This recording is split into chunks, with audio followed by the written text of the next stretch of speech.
ആഘോഷങ്ങളില്ല, ആശംസകൾ മാത്രം. മലയാളി മനസ്സ് ഒരുപാട് കേട്ടുമറന്ന വാചകം ഇത്തവണയും ആവർത്തിക്കേണ്ടി വന്നിരിക്കുന്നു. കാരണം വലിയൊരു ദുരന്തത്തിന്റെ മുറിപ്പാട് മായും മുൻപേ ഗതകാല സ്മരണയുടെ ഓർമ്മകളുമായി ഒരു ഓണക്കാലം കൂടി ആഗതമായിരിക്കുന്നു.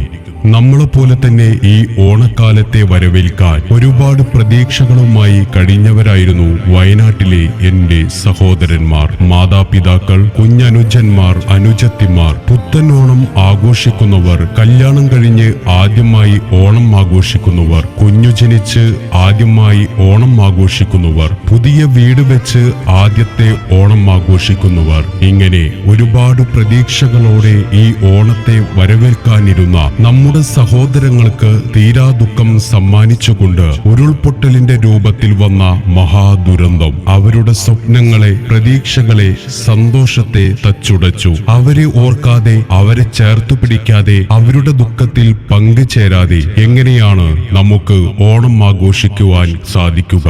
പണ്ട് അക്ബർ ചക്രവർത്തിയുടെ മന്ത്രിയായിരുന്ന ബീർബൽ പറഞ്ഞ ഒരു വാചകം ഓർത്തുകൊണ്ട് നമുക്ക് സ്വയം ആശ്വസിക്കാം.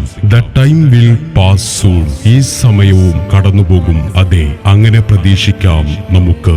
എന്തായാലും മലയാളിയുടെ സ്വകാര്യ അഹങ്കാരമായ ഒരു ഓണക്കാലം കൂടി വന്നെത്തി. വയനാടിനെ ഓർക്കുമ്പോൾ ആശംസകൾ നൽകാൻ തൊണ്ട ഇടറുന്നുണ്ടെങ്കിലും പാടിപ്പഴകിയ ആ പഴയ പല്ലവി വീണ്ടും ആവർത്തിക്കുന്നു. ആഘോഷങ്ങളില്ല, ആശംസകൾ മാത്രം. Shah മേജിക്കൽ recording studio.